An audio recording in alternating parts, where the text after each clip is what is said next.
Jatrabari, a hotspot of state killing during the July-August uprising, witnessed one of its deadliest days on August 5th, claiming at least 19 lives. Recently, a powerful film documenting the Jatrabari killings was released by the ITJP, Tech Global Institute, and the Outsider Movie Company. The film presents key evidence aimed at holding perpetrators accountable. Led by Yasmin Sooka, the ITJP, with the help of local researchers, gathered crucial testimonies and footage. In an exclusive interview with the Daily Star, Yasmin Sooka emphasizes the importance of exposing state violence and how transitional justice can drive accountability. Last year, we were asked by some colleagues to begin doing some work on economic crimes and corruption in Bangladesh. And just as we began the discussions on which particular cases we wanted to have a look at, you had the protests which then broke out in Bangladesh.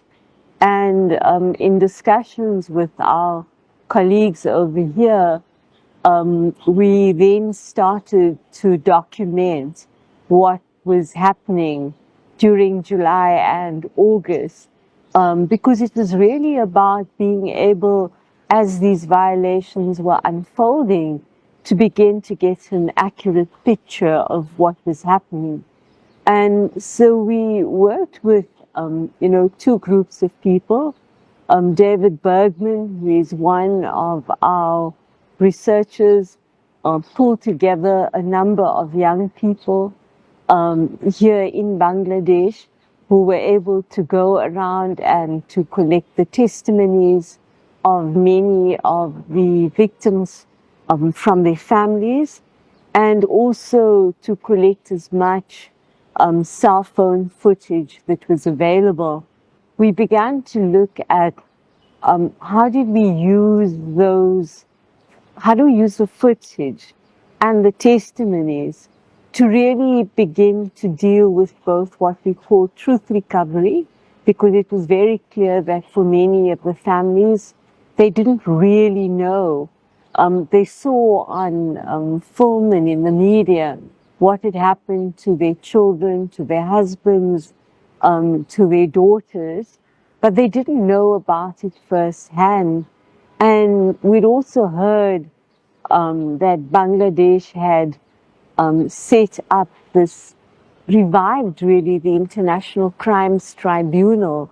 And so for us, the next best thing was about how do we actually ensure that the cell phone footage we collect is able to be entered into evidence for dealing with accountability purposes, because, in the field of international criminal law, the question of digital technology and how you use that to ensure that, that evidence is admissible in a trial is very different to dealing with, old-fashioned ways of collecting evidence. You have to make sure that you authenticate the cell phone footage. You also, use new digital technologies of chronolocation and geolocation to begin to pinpoint, where the cell phone footage was taken place. And all that's part of the verification process. And so we, in fact, were able to secure the services of another partner who, did incredible work on documenting what happened in Sri Lanka, Callum McRae, and we asked him to put the cell phone footage together to give us a real sense of a progression of events and how they had unfolded. And we also wanted to look at, protests are a very difficult issue, because it's also about how the security forces handle the protests. And what became increasingly clear as we began with the documentary was the way in which you had state-sponsored violence, because I think what was absolutely shocking and outrageous was the fact that, this was not panic action on the part of the police. This was quite orchestrated. It was planned, it was ordered, and obviously at the highest levels, because the way in which the police used live ammunition on protesters who were mainly civilians, who were unarmed, who had no real weapons, I think, except some of them were brandishing posters and sticks, but they were not in a position really to defend themselves. And I think neither did they expect the reaction that they got. There was no warning sign that the police were going to act in that way or to fire live ammunition. And so what we did is we, in fact, made two documentaries. The one deals with the incident at the Jatrabari police station, and the other one deals with a single incident of a young man, Ridoy Ali, who was also killed, and the circumstances around the brutality of his killing. And, as a result of putting the footage together, we got a very clear picture of atrocity crimes which were really being perpetrated, in our view, by the police, who obviously had to have had received their orders at the highest level from the state.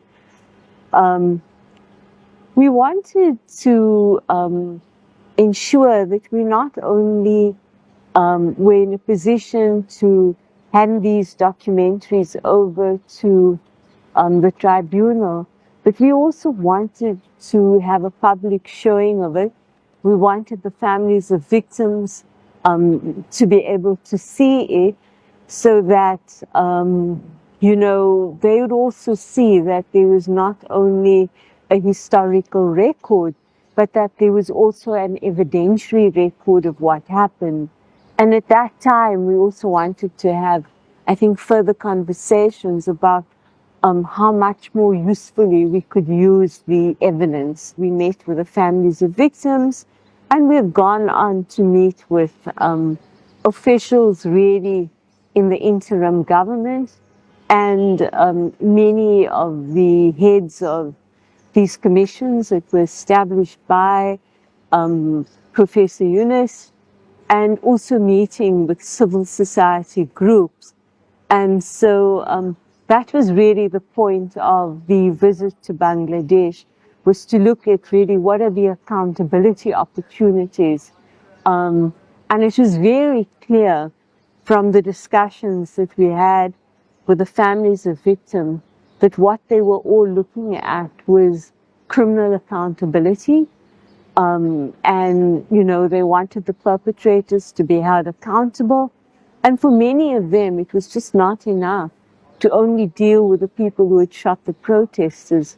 They were very clear that they were looking at the head of state and politicians who were responsible, and particularly ministers who were involved in giving the orders that, in fact, the protesters should, the protests should be stopped, but in such a brutal way, by killing the protesters. We also met with the chief prosecutor of the tribunal, Tajul, and my two colleagues, Carlos Pastrosana, who's a Spanish magistrate and prosecutor who's worked in many transitional justice contexts, and my other colleague, who is a Swiss policeman, who's been a key investigator in many post-conflict areas around the world. They did 2 days of training with the ICT's prosecutors and investigators, because obviously for them, the whole field of international criminal justice has changed a lot since the trials were conducted in Bangladesh many years ago. And so it was really bringing them up to speed on how you prove each element of a crime against humanity, and, to look at the conduct really of the security forces in what had happened. And we also had, a number of meetings with, I think, some of the new leadership. I guess you call them advisors and not ministers. And we met some of those student leaders who become advisors. We met with the chief law advisor, um, and really began to get a picture of how we could be helpful really to this cause of dealing with impunity in Bangladesh. What was the reaction from the chief prosecutor, from the judges? I think it was very positive. And what was also very clear was that the prosecution and the investigations would need a lot of support, both technical capacity and, of course, the question of resources. They don't have, and I think the chief prosecutor was very clear at the launch yesterday of the documentaries that, what the ICT lacked was the access to the digital resources, which are necessary now to deal with prosecutions which rely on the new kind of digital technology. Now, I understand that another colleague from the UK, Toby Cadman, has been officially appointed as an advisor. But nevertheless, I think Bangladesh is going to need a lot of assistance because these kinds of trials are costly. The training is costly and it needs really the right bodies to be able to do that. And then, of course, the other thing is just getting access to the kind of technology and being able to ensure that the proper rules of evidence like chain of custody, the collection, preservation and archiving are done properly so that defense counsel will not be able to tear any case apart. I mean, that's the risk always when you're dealing with this kind of issue. What you've done in the past, where you served in truth and reconciliation commissions, and you've had a vast experience with that in various countries, including South Africa, where it all started. Are you sort of seeing the same kind of thing happening here? I think it was not the main part of coming to Bangladesh or the main focus, but I mean, certainly when you look at a country that to some extent you've had an incredible moment in which a government fell and was forced out, you have to consider what the options are for understanding how it was that Bangladesh came to have such a repressive government. What were the factors, in the structural underpinnings of the state and its institutions, which allowed for this culture of impunity?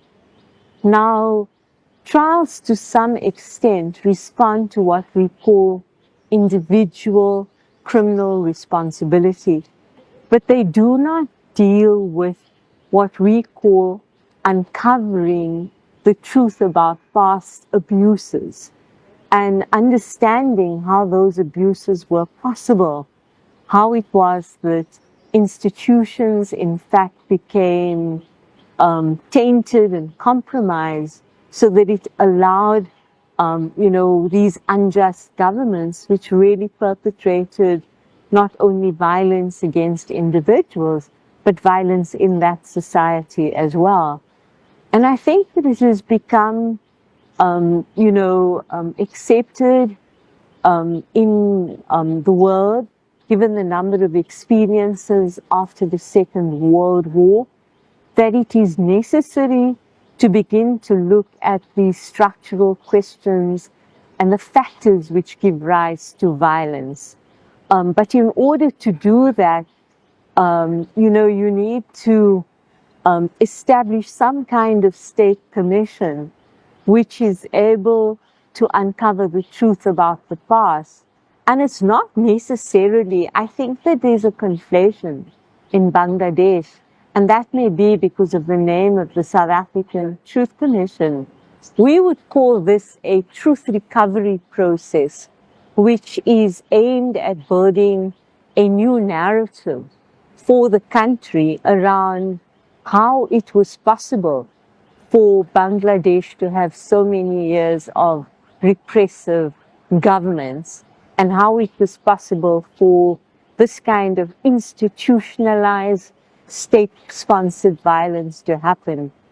A truth commission will also allow you to look at the question of corruption, which is another big factor in many of our countries. So I don't see, truth commissions as being about reconciliation. I think that's a misunderstanding of what a truth commission is about. It is not about forgiving, because a state can't ask any individual family to forgive a perpetrator, and neither can it say to any society, you have to forget about what happened and we have to move on. That happens in repressive states where you have dictatorships that they say, there's only one narrative, and that is our narrative about what happened to us.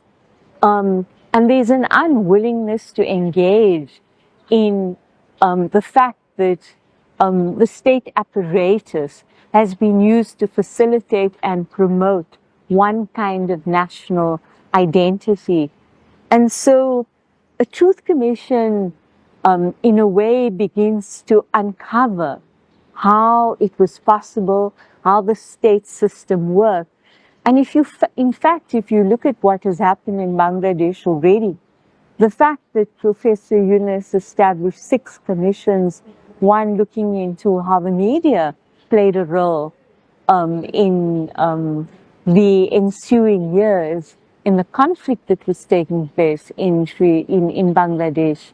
The fact that you have a constitutional commission that is looking at whether there need to be amendments to the constitution so that the notion of equality and the question of, fundamental rights of all being guaranteed, those those recommendations are already a form of looking into what happened in Bangladesh. And of course, you have the Corruption Commission, you have all of these other bodies. But you also have to look at the role that many government departments played. And that has been important in many countries. For instance, in mine, we looked at the role of the corporations. We looked at the role that labor played in maintaining a very important space to protect the rights of workers, irrespective of the race group they belonged to, and how they took on the corporations to stop them from profiteering and, in fact, becoming an extension of the state's repression. We also looked at the role of the media, and very importantly, we looked at the role that different political parties had played over time, and the role of the liberation movements, because it was really important to understand whether their policies had also given rise to violations. And that's when we discovered that, in fact, within the state in South Africa, within the apartheid state, you had parallel structures where decisions were being taken by, particular elements of the government. We had a state security council which operated and authorized clandestine operations, which set up and funded death squads in the country, which were allowed to take out people. And that is where lists of people's names and, operations were approved. And so the apartheid state, after 1980, we were able to prove that, in fact, they had become a criminal state responsible for state violence.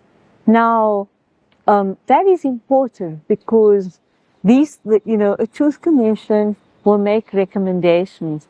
It will, in fact, firstly prepare a factual account of what happened during a particular period that you've had these repressive governments in power. It will look at the role of all of the different political parties. It will also look at the role that civil society has played, the media, and of course corporations, because often you find that there's a link between a violent state that commits human rights violations and, of course, economic crimes and corruption. And that is increasingly becoming a big feature because it also gives rise to this enormous inequality. I mean, in many of our countries, when you look at the huge levels of inequality, 10% of the population enjoys 80% of the benefits of the country, and the other 90% live below the breadline. And so those are questions I think one would need to deal with. And it's interesting, you know, South Africa, of course, was confronted with a very particular problem.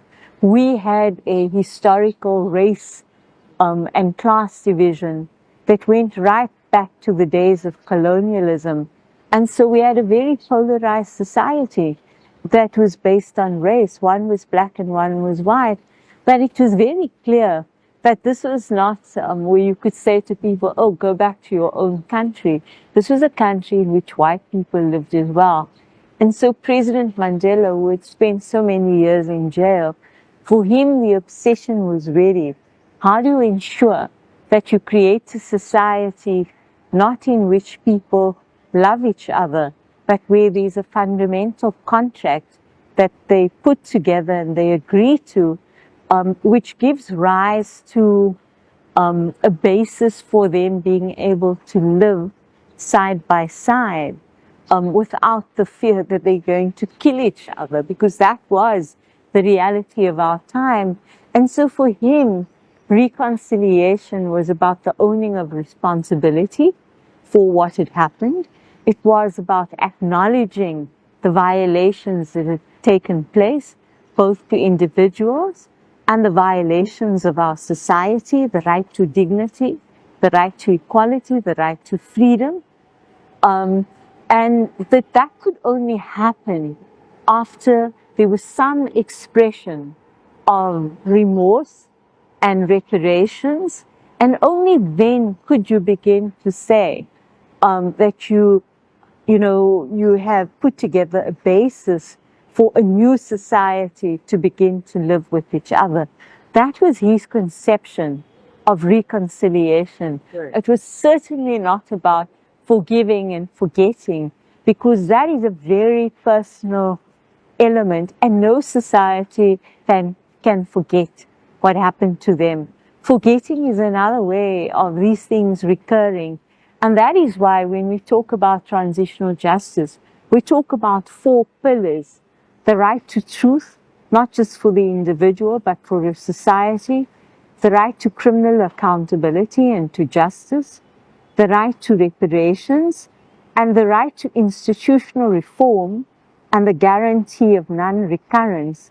And this includes, the question of memory, historical memory, and memorialization initiatives as well. So it's interesting, in Tunisia, for instance, when they set up a Truth Commission, they called it the Truth and Dignity Commission. In other countries, it has been called a Truth and Justice Commission. So truth commissions are not about reconciliation. And at the end of the day, there's a real question which I think the tribunal and the country will have to answer. How many trials can you have? Who are you going to put on trial? Because, by nature, criminal prosecutions are also fairly selective. Are you going to try the foot soldiers who are left in the country?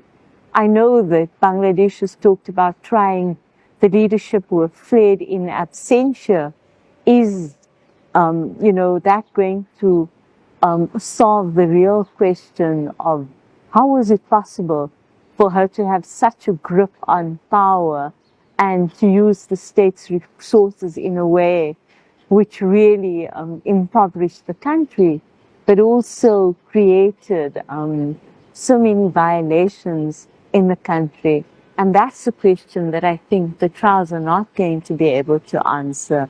And it's also about having a national dialogue and a conversation about how do Bangladeshis find ways for them, each other really, to live with each other and to move forward with each other and to recognize really the pain and suffering of people, particularly at the bottom of the food pile.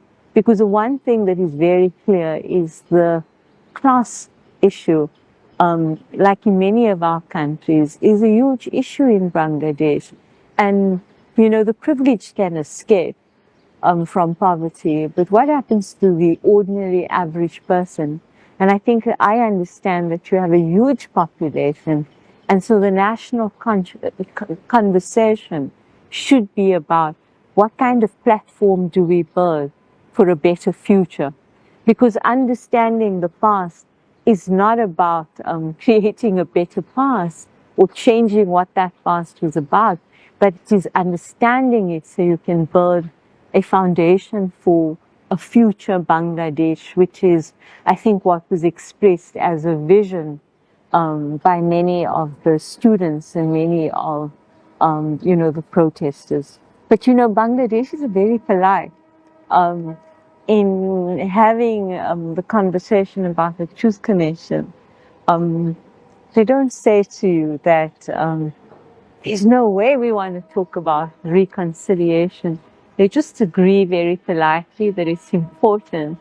And it's afterwards when you unpack the conversation that you realize that there's such a misunderstanding that the conversation is about reconciliation, when really the conversation is about how do you unpack that past and ensure that everybody in the country understands and that they don't continue to live with the notion that my group was the one who was persecuted.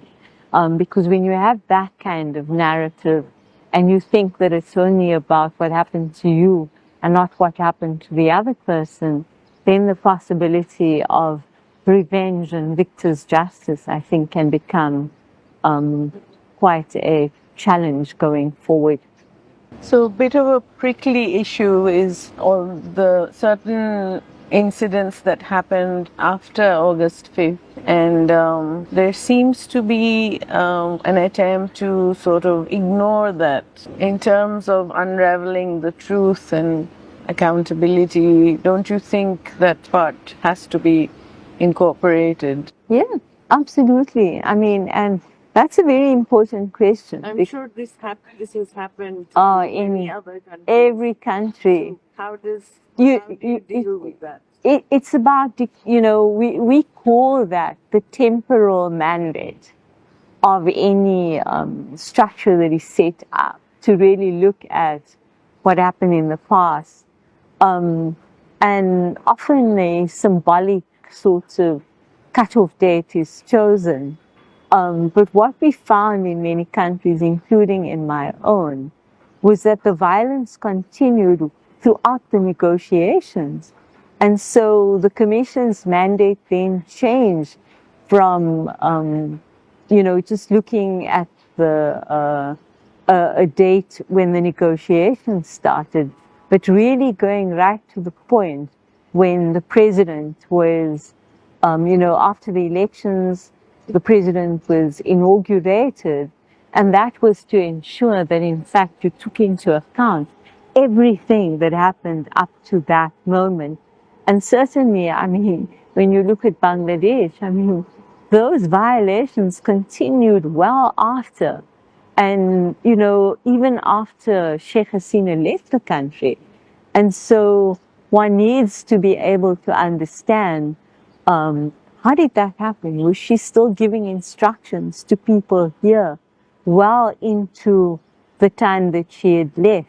And so even though she may have formally had to run, at the end of the day, there were people who were still following her orders in the country. And I think that I saw, you know, another documentary of, I think, the violence in another area outside of Bangladesh. And it was very clear that arms had been given to civilians. And I can't really, I'm not so familiar with the names of places, but it was extremely violent. And the fact that I think they were counselors who had been given weapons, and yes, and they were Outside where? Outside Dhaka, Dhaka. outside Dhaka. Yes. Yeah. Okay. So I said this to our colleagues that they say that they've identified who some of these local councillors were. But that's another question. How would you prove that in evidence? Because they're wearing these helmets, which basically almost cover their faces. So what proof do you have that that is that particular person? And so one of the questions I was asking is, do you have I know you have biometric systems, but do you have facial recognition in Bangladesh? Because that would be a necessary tool to help you to look at, besides people telling you. I mean, obviously there are going to be people saying, oh, I know it was that particular person. But with the evidence of one person, you would need more than that to be able to confirm that somebody was the person actually shooting. So there are lots of those sorts of questions which come up. But the administration certainly was busy long after the 5th of August. And one should never draw an equivalence between what a state does and how people respond back. Because remember, people are responding from a point of deep oppression and also, I think, absolute astonishment that their own state can take up arms against them. I think that for me was probably the biggest factor in the retaliation. I mean, when you read the stories that we've documented, a mother saying to her son, "I don't really want you to go to the protest, but if you have to go, be careful." Not knowing that she's never going to see him come back at home at night. You also, we have another case where I think a young man asked for his mother to make lemonade for him. And she said to him, but it's bad for your stomach so early in the morning. And so afterwards, when she learns about his death, she's devastated because, what do families think about? You think about the little things, the last conversations you've had.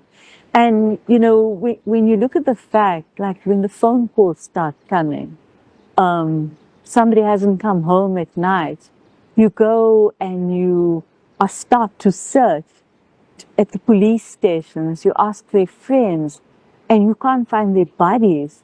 Either in the morgue, you go to the hospital, and you see these pools of blood. I mean, the testimony was horrific. So from that perspective, you can understand that people take up action against those that they hold responsible. And that for me is also about, another gap that one has to deal with. And that is, do you have groups in a society that are able to mediate that kind of immediate rage that arises because of these incidents? And, while South Africa is no comparison with Bangladesh, we were acutely aware of the fact that the negotiated period was the period of the greatest violence, the single moment in which thousands of people died. And so we set up these peace committees so that you could also have an intelligence gathering of potential threats to communities across different parts of the countries, but you were also able to send in people who were trusted by communities, who could intervene and who could actually stop them from taking the law into their own hands. It didn't prevent retaliation completely, but you can never compare what the state has done with what citizens do, because the one is meant to protect and prevent and not in fact be the instigator and the perpetrator of violence. I think that is a very important issue. But at the same time, we also need to remember that policemen are also part of our society. They also have families. And so, finding out what happened to them is also important for them. That was a big question in my country because even amongst the commissioners, when we discussed the question of reparations, some of my colleagues said white people, they don't need reparations. And we would say the big question is not whether your race or which group you belong to, but it is about whether or not you suffered a violation and whether in fact your dignity and your life was snapped out as well. Because, that's what we believe in, that everyone has the right to life. And while that right has been violated, like absolutely in Bangladesh, and when you look at the way in which the police behave, they certainly broke all the rules around the notion of protection because that's their job, to protect civilians and the civilian population. But you can't ignore it. I mean, it was the story of the man who was hanged upside down. Once you have all this evidence and truth, then what do you expect? Some of it would come in the ICT trials, but not all of it. And that's why, the trials are not going to cover all of these issues, some of them. And that is why we are saying that, juxtaposed with that, like probably in a complementarity way, you need a truth recovery body which is able to collect a lot of this information and in fact to put that together. I'm sure you've discussed this with people from the present government, this whole process and about having a commission. How have they received this? Like I say, people are polite. And, the two words that come up, no forgiveness, no reconciliation. And that's understandable in the kind of violence that you've seen here in Bangladesh. And one then has to explain what it's about. But I think that obviously for most people, the most important thing at this point is criminal accountability. And that's okay. Because, in many countries, in fact, you have it the other way around. You have governments who don't want to deal with criminal accountability. And then they say, oh, you need peace first, and then you can have justice. And that can be an excuse for never, ever having to deal with accountability. And so I think that in this case, people are saying that justice is important. My responses to that has been, of course, justice is important because you have to respond to what people want. But at the same time, as a government, you also have an obligation. And so you have to think about peace and justice, in fact, being mutually complementary to each other. They reinforce each other. And it should not be the one at the expense of the other. But that's going, this is just the start of conversations. It's going to take a lot of conversation. But, it was really interesting. One of the fathers of one of the young men that had been killed, he was interesting because he said, in his words, he was expressing exactly what we were saying, that you can, deal with, you can have a trial, but how are you going to change the system? How are you going to make sure that the same forces don't return, but with different faces? And he talked about the system needing, really real scrutiny and reform. And I mean, I'm paraphrasing what he said, but I think he was incredibly insightful, that you need to go beyond just the individual accountability. You have to really look at the bigger question of how do you build a new society on a new value system, actually. Now that you've covered quite a bit here, and then you're going back, So, what happens now? Well, we have a meeting with our colleagues, the groups that we've been working on the ground with. And I think the question for us is, how can we be most useful? Um, you know, um, we have been in situations like, if you look at the work we've done in Sri Lanka, it has not been possible to get any form of domestic accountability in Sri Lanka because, in a sense, the government has never wanted to deal with the security forces or the different political regimes that made the killings possible. And there you have some of the worst atrocities that took place during the end of the war. And you also had atrocities take place in the 1980s, but targeted then against the people who are in government right now.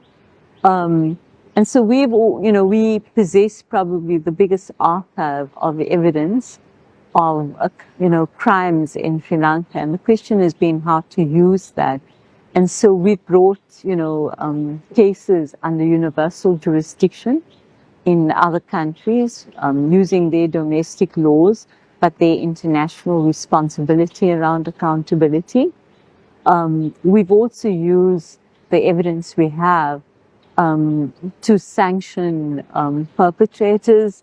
And in many cases, we've also done visa bans, not just for them and their immediate family members.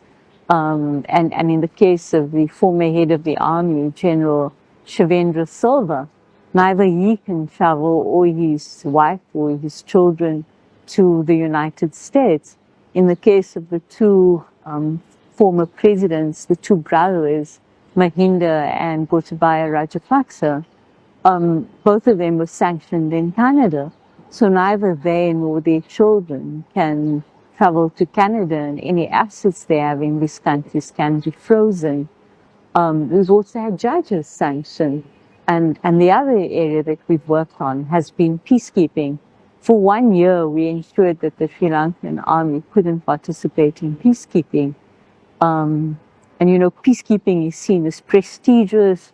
Country earns money, the individuals earn money. And we, compel the UN peacekeeping to actually set up a vetting and screening process so that if you had been involved in violations in your own country, there's absolutely no way that you should be allowed to go to another country and do peacekeeping there. And already in Bangladesh, you have RAB, yes, in 2021. But, if you think about it, you deploy both people from the police and the military. And so that's another important message to the country that you have to clean up. And these are some of the discussions we are having. We have some colleagues who've asked for us to assist with helping them around archiving their digital material. We have others who say you need to make more documentaries. We have the chief prosecutor saying you need to help us with the technology. But the one thing that is also a big issue is the death penalty. It is very clear from the discussions we've had with government that there's no way this government can afford to put a moratorium on the death penalty, and neither can they afford to abolish it. Just the way, the current population thinks. They want the death penalty. They're very clear about that. But in that, context, it becomes very difficult then for many countries to provide technical support and resources. And I think that's a discussion that will need to be taken forward. Do you have any last thoughts? Where should we be going now that, elections are imminent?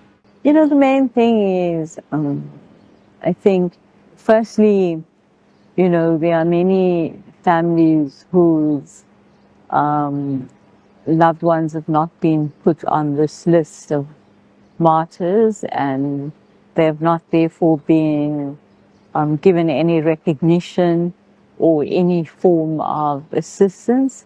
And I think that this foundation that has been set up needs to make sure that you have a list of victims, of particularly those who have died. And then I think another category is those who have been wounded and injured, because that's also very difficult for families who are very poor to live with without any assistance. So I think, one always needs to deal first with the question of the survivors and their families. I think the second is, of course, you've had 3 of the Commission's report, and the recommendations are very important. But those recommendations should also form the basis for a national conversation about how a new government will take that forward. Because I think that in many ways that's really important to the process of democratization in any society. And it's also about building a process that is inclusive and transparent. Because right now, I think inclusivity and the recognition of plurality is really an important aspect for Bangladesh. And then all I can say is I wish everybody well for the future.